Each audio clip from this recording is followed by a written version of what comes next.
Hello friends, welcome back to Jessy vlogs. എല്ലാവർക്കും വിക്രമിൻ്റെയും വേദയുടെയും മറ്റൊരു അടിപൊളി എപ്പിസോഡിൻ്റെ പ്രോമോ റിവ്യൂയിലേക്ക് സ്വാഗതം. ഇന്നത്തെ പ്രോമോയുടെ തുടക്കം തന്നെ കാണിക്കുന്നത് വിക്രമിന് വേണ്ടി കോടതിയിൽ സംസാരിക്കാനായിട്ട് ഒരു പ്രോസിക്യൂട്ട് വക്കീലില്ല എന്ന് മനസ്സിലാവുകയാണ്. ഈ ഒരു ടൈമിൽ ശങ്കരനാരായണൻ ചോദിക്കുന്നുണ്ട്, വിക്രമിന് സപ്പോർട്ട് സംസാരിക്കുന്ന ആരാണുള്ളതെന്ന് ചോദിക്കുമ്പോൾ കറക്റ്റായിട്ട് അങ്ങോട്ട് വരുന്നത് നമ്മുടെ ദർശനാണ്. ദർശനെ കണ്ടതും വേദയും വിക്രമിൻ്റെ ഫാമിലിയുള്ള എല്ലാവരും ഷോക്കാവുന്നുണ്ട്. കാരണം ആരും തന്നെ പ്രതീക്ഷിക്കുന്നില്ല വിക്രമിന് വേണ്ടി സപ്പോർട്ട് ചെയ്തിട്ടും ദർശൻ വാദിക്കാൻ വരുമെന്ന് ആരും തന്നെ പ്രതീക്ഷിക്കുന്നില്ല. അത് എല്ലാവർക്കും ഒരു ഷോക്കിംഗ് തന്നെയായിരുന്നു. അപ്പോൾ ഈ ഒരു ടൈമിലാണ് നമ്മുടെ നന്ദിനി ഇങ്ങനെ ചിന്തിക്കുകയാണ്. അതായത് എന്തിനായിരിക്കും ദർശൻ സാർ വക്കീലിന് വിക്രമിന് വേണ്ടിയിട്ട് വാദിക്കുന്നത്, ഒന്നും മനസ്സിലാവുന്നില്ലല്ലോ എന്ന് പറഞ്ഞിട്ട് ആകെ ഷോക്കായി നിൽക്കുന്നുണ്ട്. ശേഷം നന്ദിനി നമ്മുടെ കമലാമ്മയോട് പറയാണ്, അമ്മേ ഇനി ഈ രാമൻ വക്കീൽ പോയിട്ട് ദർശൻ വക്കീൽ വന്നത് വിക്രമിനെതിരെ കെണിയായിരിക്കും. കാരണം ഇനി രാമൻ സാർ എങ്ങാനും വന്ന് വിക്രമിന് വേണ്ടി സപ്പോർട്ട് ചെയ്ത് സംസാരിക്കുമ്പോൾ വിക്രം എങ്ങനെ രക്ഷപ്പെട്ടാലും ഇത് ദർശനാവുമ്പോൾ എന്തായാലും വിക്രമിനെ അകത്താക്കാനും നോക്കുകയുള്ളൂ. എങ്കിലല്ലേ വേദ അയാൾക്ക് കല്യാണം കഴിക്കാൻ പറ്റുള്ളൂ.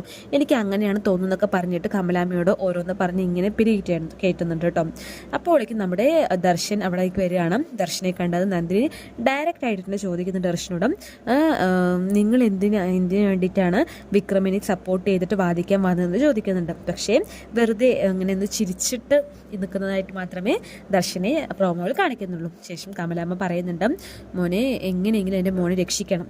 ദർശനോട് പറയുകയാണ്, എൻ്റെ വിക്രമിനെ എങ്ങനെയും രക്ഷിക്കാൻ പറയുകയാണ്. അപ്പോൾ ഈ ഒരു ടൈമിൽ ദർശൻ പറയാണ്, ഞാൻ എൻ്റെ ജോലിയാണ് നോക്കുന്നത്, സത്യം ആരുടെ ഭാഗത്താണ്, അവരെന്തായാലും പുറത്ത് വന്നിരിക്കുമെന്ന് പറഞ്ഞിട്ട് നമ്മുടെ ദർശൻ അവിടെ നിന്ന് പോകുന്നതായിട്ട് കാണിക്കുന്നുണ്ട്. ഈ ഒരു ടൈമിൽ വിക്രമിനെ കാണാനായിട്ട് വേറെ തയ്യാറായി നിൽക്കുകയാണ്. കാരണം എന്തായാലും വിക്രമിനെ, അതായത് ഞാൻ എന്തുകൊണ്ടാണ് വിക്രമിനെ മൊഴി പറയുന്നത് എന്ന് വിക്രം മനസ്സിലാക്കണം. അല്ലെങ്കിൽ ഒരിക്കലും വിക്രം മനസ്സിലാക്കാതെ പോയി കഴിഞ്ഞാൽ എന്നോടുള്ള ദേഷ്യത്തിന് വീണ്ടും കാരണമാകും. അപ്പോൾ എന്തായാലും വിക്രമിനെ നേരിട്ട് കണ്ട് സംസാരിക്കണമെന്ന് വിശ്വസിച്ചുകൊണ്ട് അല്ലെങ്കിൽ ഉറപ്പിച്ചുകൊണ്ടിരിക്കുകയാണ് നമ്മുടെ വേദ. അപ്പോഴേക്കും കറക്റ്റായിട്ട് അങ്ങോട്ട് നമ്മുടെ വിക്രം വരുന്നുണ്ട്. ശേഷം വിക്രമിനോട് വേദ പറയാണ്, നിങ്ങളോടുള്ള ദേഷ്യം കൊണ്ടോ അല്ലെങ്കിൽ നിങ്ങളോട് പ്രതികാരം വീട്ടാൻ വേണ്ടിയോ അല്ല ഞാൻ നിങ്ങളോട് മൊഴി പറയുന്നുണ്ട്.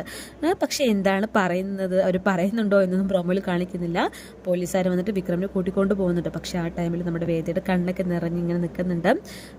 വിക്രമാണെങ്കിൽ വേദയെ വളരെ എന്താ പറയുക, വളരെ ഇങ്ങനെ ഒരു ഇന്നസെൻ്റായിട്ട് വളരെ സ്നേഹത്തോട് ദയോട് കൂടിയിട്ട് നോക്കുന്നതായിട്ടും കാണിക്കുന്നുണ്ട്. അപ്പോൾ എന്തായാലും മനസ്സിലാവുന്നത് വേദ കാര്യം പറഞ്ഞിട്ടുണ്ടാവും എന്ന് തന്നെയാണ്. സോ നമുക്ക് വെയിറ്റ് ചെയ്ത് കാണാം കൂടുതൽ എപ്പിസോഡിനായിട്ട്. Thanks for watching.